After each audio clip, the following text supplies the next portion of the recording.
Hello friends, मैं शैलेश एक बार फिर से स्वागत करता हूं आपका आपके अपने YouTube study platform Pariksha race पर। दोस्तों, UP triple S C video 2023 को लेकर यह हमारा प्रैक्टिस सीरीज का सीरीज चल रहा है।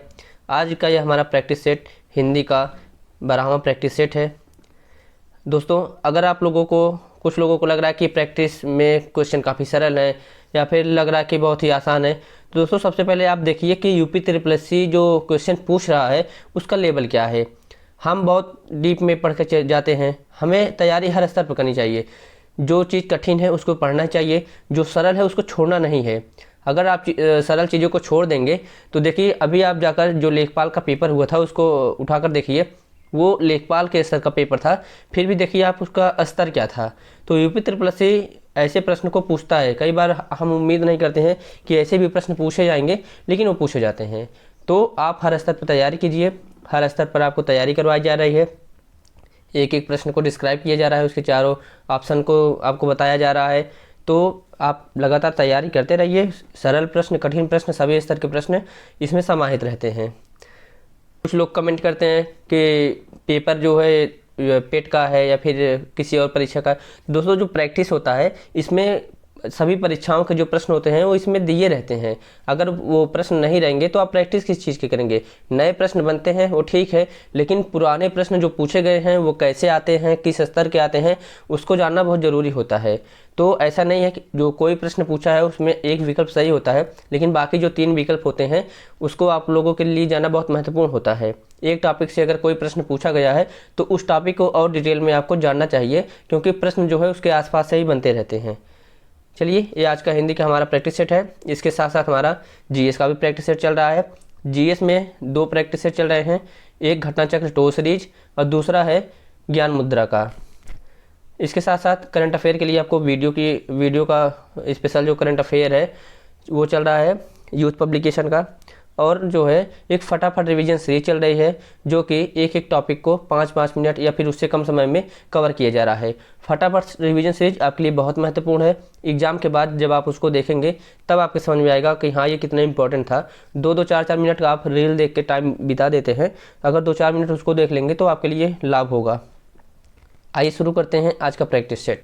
आज का हमारा पहला प्रश्न एक गद्यांश पर आधारित है, और जो गद्यांश है आइए इसको देख लेते हैं। अनुशासन जीवन की प्रत्येक स्थिति में आवश्यक है। अनुशासन सैनिक जीवन की आत्मा है। तो यहाँ पर आप देखेंगे कि अनुशासन की बात हो रही है। आइए पहले इसके प्रश्न को देखते हैं। इस गद्यांश से केवल एक ही प्रश्न है। प्रश्न है, गद्यांश का उपयुक्त शीर्षक बताइए। शीर्षक से प्रश्न पूछे जाते हैं। जब भी गद्यांश आता है तो शीर्षक का प्रश्न सबसे कठिन माना जाता है। इसका जो शीर्षक होगा ये होगा अनुशासन, क्योंकि आप पूरा पैसेज पढ़ेंगे देखेंगे अनुशासन के आसपास ही घूम रहा है। इसके बाद संख्या 2 से लेकर प्रश्न संख्या 5 तक इस गद्यांश पर आधारित है। आप लोग वीडियो को रोककर गद्यांश को पढ़ लीजिए, हम आपको इसके प्रश्न कराते हैं।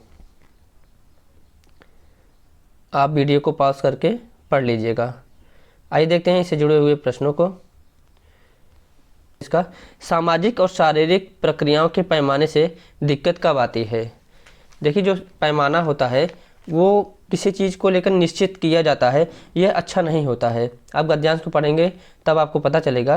तो इसका जो उत्तर होगा ये होगा, का जो तापमान होता है वो होता है 98.6 फ़ारेनहाइट। ये मानकर जब हम इसको स्थायी मान लेते हैं तब समस्या होती है, क्योंकि हमारे शरीर का तापमान इस पर निश्चित नहीं रहता है, वो आगे पीछे ऊपर नीचे होता रहता है। इसलिए जो निश्चित मान लिया जाता है, जड़ मान लिया जाता है, यही उचित नहीं होता है। अगला प्रश्न, सब इंसान की पुरानी फितरत का हिस्सा रहा है।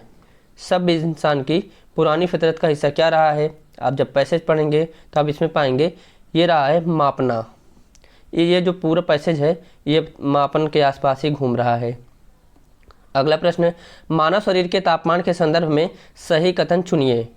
मानव शरीर का तापमान क्या होता है। आप लोग एक बार पैसेज को पढ़िए और इसके उत्तर को देखने का प्रयास करिए। तो इसका जो उत्तर होगा, बड़ों के मुकाबले बच्चों का थोड़ा सा ज़्यादा होता है। ये जनरल फैक्ट है कि बड़ों के मुकाबले जो बच्चों का तापमान होता है वो थोड़ा ज़्यादा होता है। उनके दिल की जो धड़कन होती है वो बड़ों के मुकाबले लगभग दोगुनी होती है। तो ये सब जनरल फैक्ट हैं, आप लोग इसको जानते रहिए।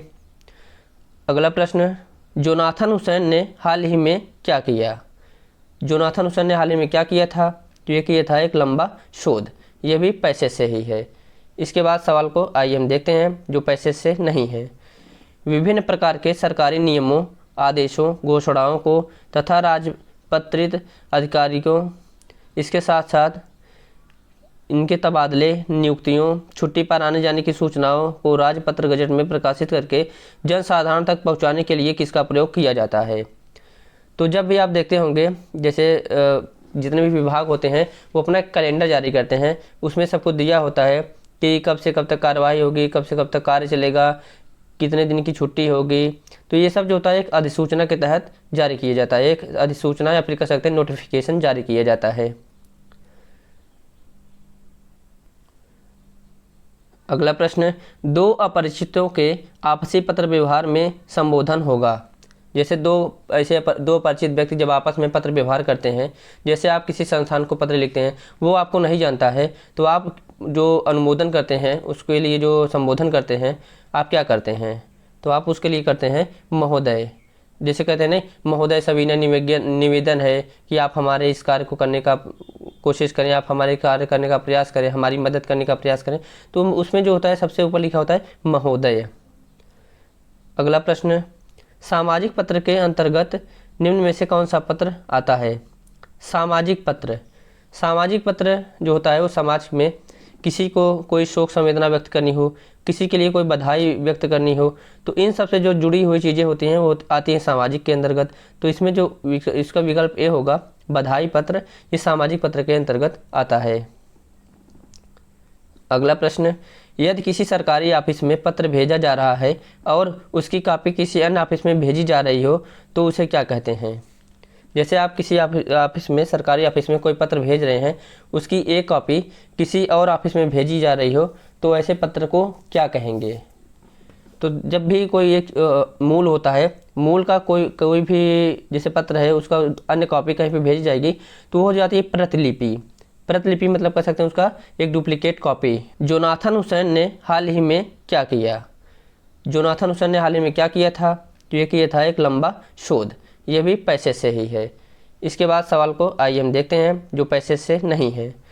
विभिन्न प्रकार के सरकारी नियमों, आदेशों, घोषणाओं को तथा राजपत्रित अधिकारियों, इसके साथ साथ इनके तबादले, नियुक्तियों, छुट्टी पर आने जाने की सूचनाओं को राजपत्र गजट में प्रकाशित करके जनसाधारण तक पहुंचाने के लिए किसका प्रयोग किया जाता है। तो जब भी आप देखते होंगे जैसे जितने भी विभाग होते हैं वो अपना एक कैलेंडर जारी करते हैं, उसमें सब कुछ दिया होता है कि कब से कब तक कार्रवाई होगी, कब से कब तक कार्य चलेगा, कितने दिन की छुट्टी होगी। तो ये सब जो होता है एक अधिसूचना के तहत जारी किया जाता है, एक अधिसूचना या फिर कह सकते हैं नोटिफिकेशन जारी किया जाता है। अगला प्रश्न, दो अपरिचितों के आपसी पत्र व्यवहार में संबोधन होगा। जैसे दो परिचित व्यक्ति जब आपस में पत्र व्यवहार करते हैं, जैसे आप किसी संस्थान को पत्र लिखते हैं, वो आपको नहीं जानता है, तो आप जो अनुमोदन करते हैं उसके लिए जो संबोधन करते हैं आप क्या करते हैं, तो आप उसके लिए करते हैं महोदय। जैसे कहते हैं नहीं, महोदय सविनय निवेदन है कि आप हमारे इस कार्य को करने का कोशिश करें, आप हमारे कार्य करने का प्रयास करें, हमारी मदद करने का प्रयास करें, तो उसमें जो होता है सबसे ऊपर लिखा होता है महोदय। अगला प्रश्न, सामाजिक पत्र के अंतर्गत निम्न में से कौन सा पत्र आता है। सामाजिक पत्र जो होता है वो समाज में किसी को कोई शोक संवेदना व्यक्त करनी हो, किसी के लिए कोई बधाई व्यक्त करनी हो, तो इन सब से जो जुड़ी हुई चीज़ें होती हैं वो आती हैं सामाजिक के अंतर्गत। तो इसमें जो इसका विकल्प ए होगा बधाई पत्र, ये सामाजिक पत्र के अंतर्गत आता है।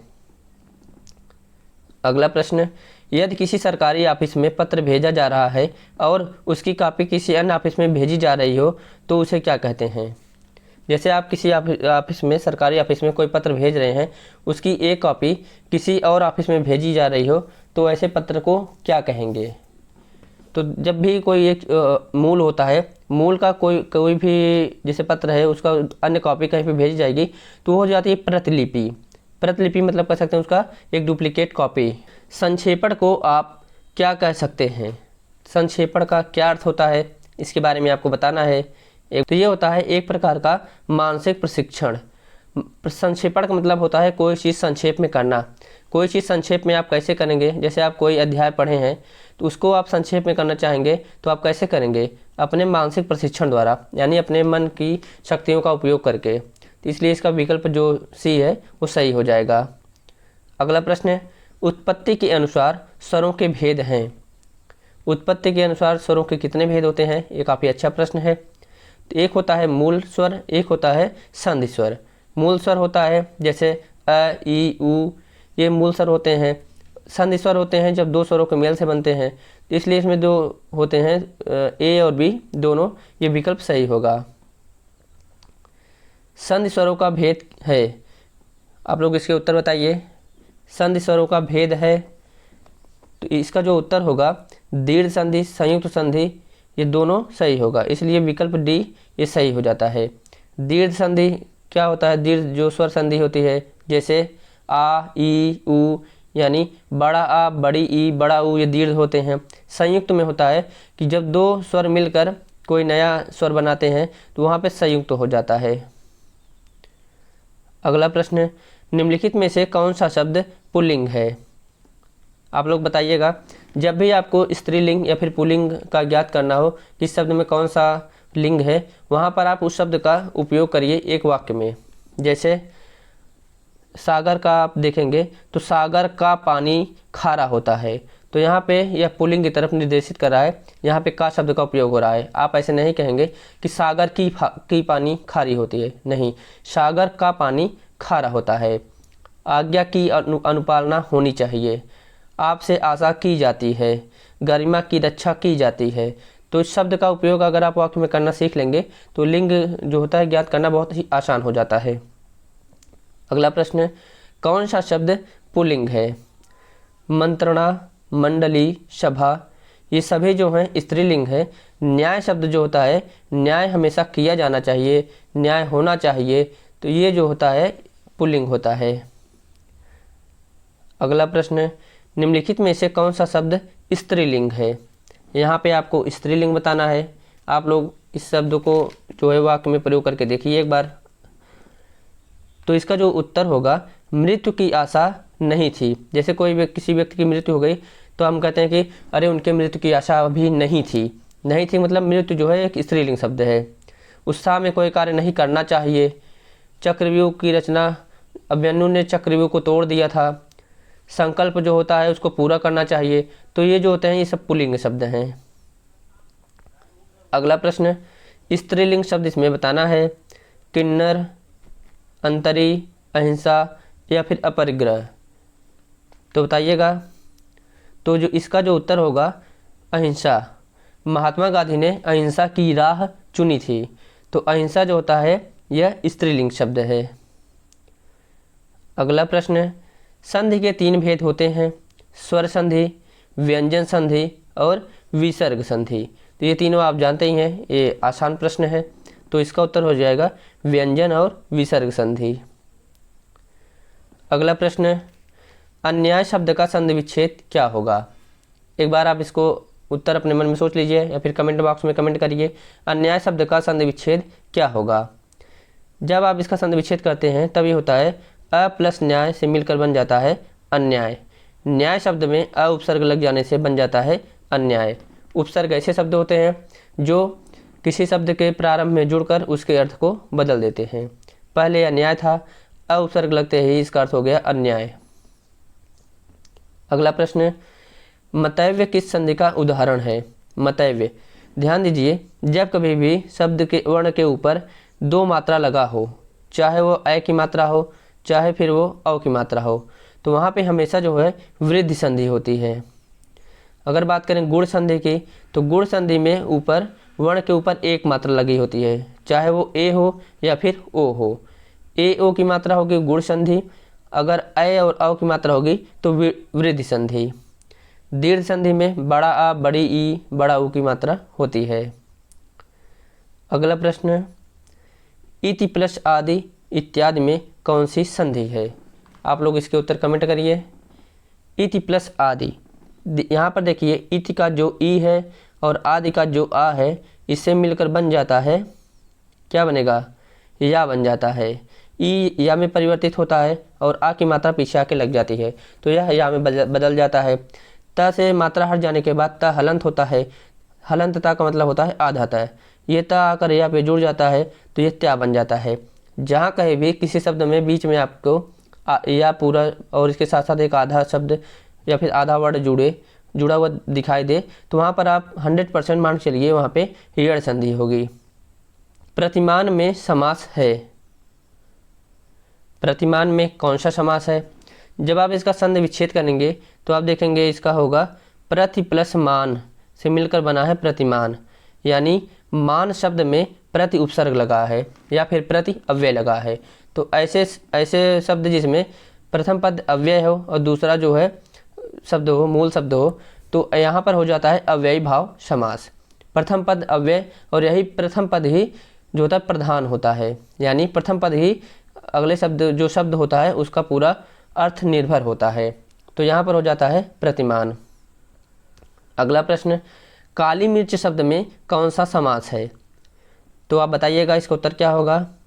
काली मिर्च, जब आप इसको विच्छेद करेंगे, आप देखेंगे विग्रह करेंगे समास का, तो आप देखेंगे इसका हो जाता है काली है जो मिर्च, यानी काली है मिर्च। मिर्च शब्द विशेष से है, इसकी विशेषता है कि यह काली है, यानी जहाँ विशेष और विशेषण एक साथ आ जाएं वहाँ पर होता है कर्मधारय समास। द्वंद्व समास की बात करें तो दोनों पद प्रधान होते हैं, बीच में और शब्द का लोप होता है। जैसे माता पिता, जब आप इसका समास विग्रह करेंगे हो जाएगा माता और पिता। बहुब्रीहि समास में अन्य पद प्रधान होता है। अगला प्रश्न, अपहरण शब्द में उपसर्ग है। अपहरण शब्द का जो मूल शब्द होता है ये होता है हरण। जैसे हम कहते हैं ना किसी ने किसी का हरण कर लिया, तो वहाँ पे होता है हरण शब्द। इसमें जब आप उपसर्ग जुड़ जाता है तो ये हो जाता है अपहरण। तो विकल्प डी इसका सही उत्तर होगा। अगला प्रश्न, पराजय में उपसर्ग है। आप लोग इसके उत्तर बताइए कमेंट करके। पराजय में कौन सा उपसर्ग है? तो ये काफ़ी आसान है, परा प्लस जय से मिलकर बनता है पराजय। तो विकल्प सी इसका सही उत्तर होगा। अगला प्रश्न, जलना शब्द में कौन सा प्रत्यय है? बताइए आप लोग इसके उत्तर क्या होगा।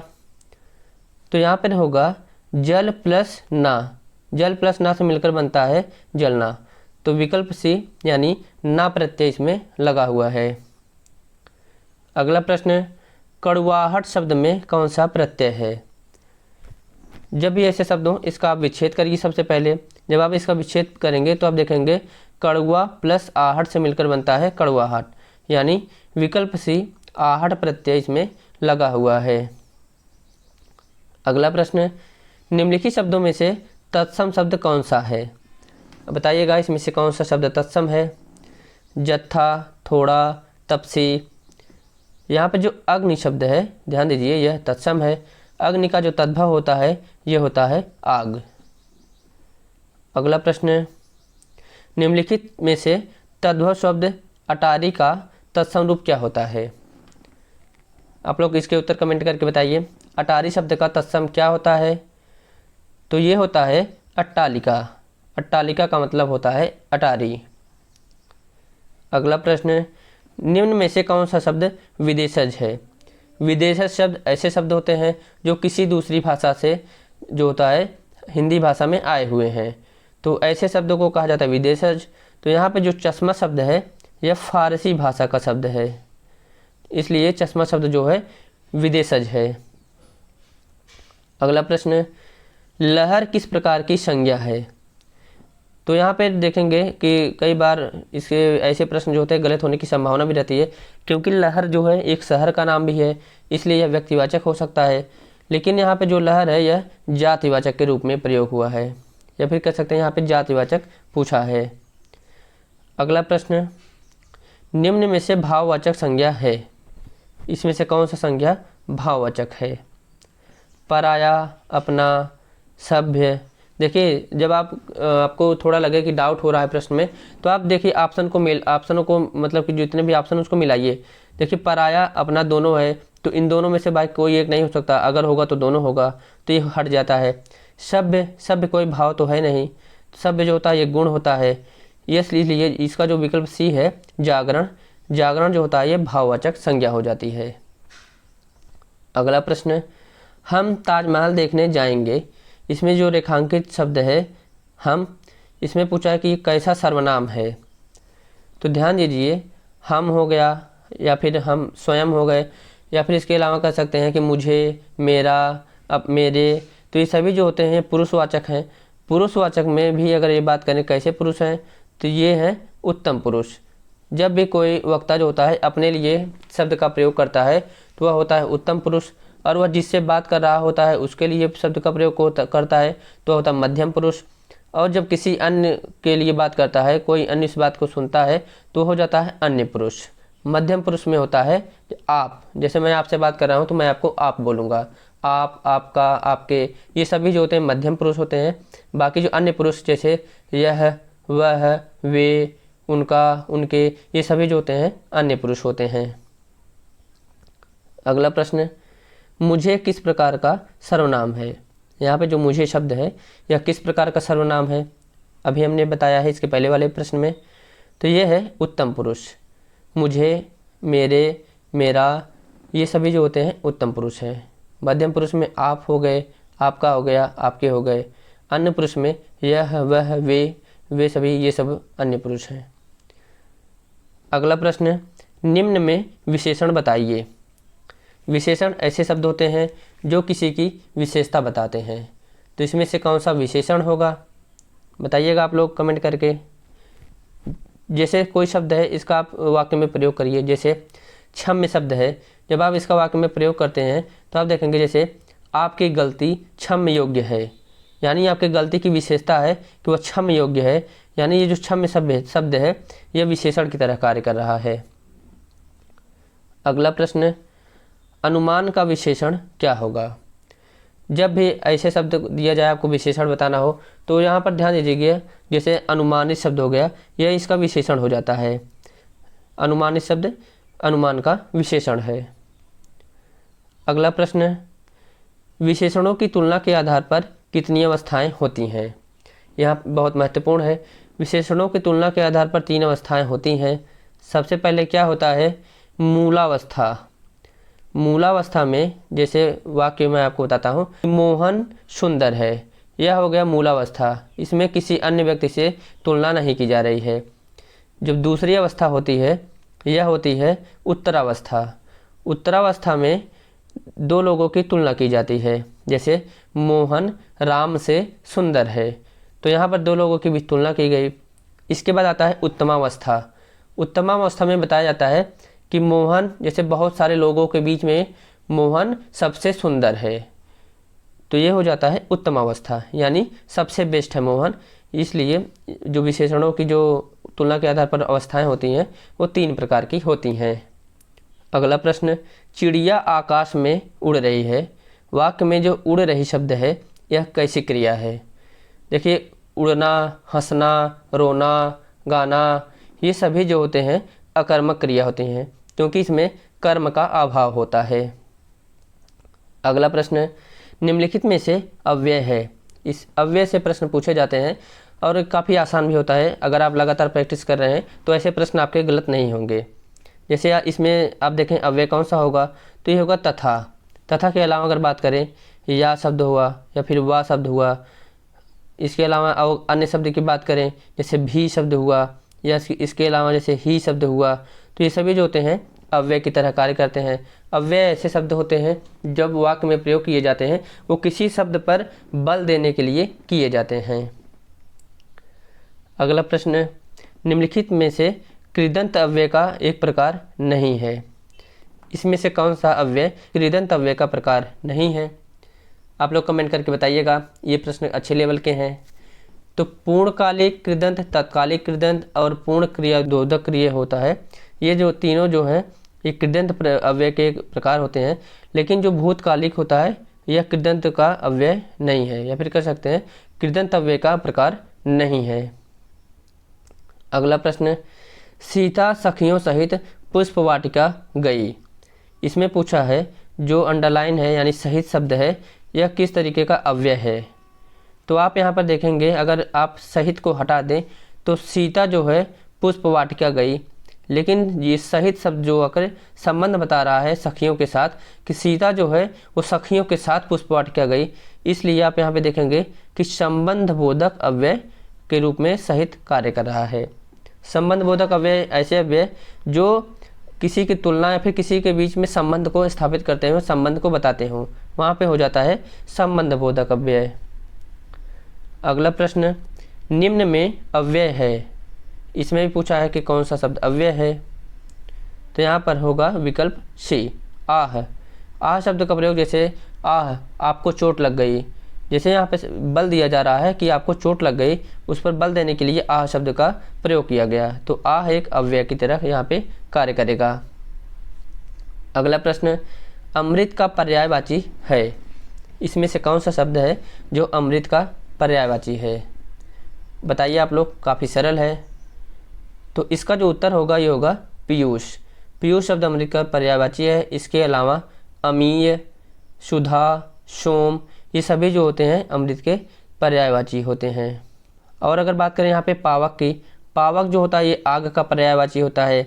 आग के अलावा अन्य जो देखा जाए अनल, अग्नि, हुताशन, ये सभी जो होते हैं पावक यानी आग के पर्यायवाची होते हैं।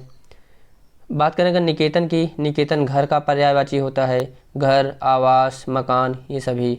अगर वसन की बात करें तो वसन का होता है कपड़ा, या फिर वसन कह सकते हैं कपड़ा का पर्यायवाची होता है। अगला प्रश्न, कुंदन का पर्यायवाची क्या होगा?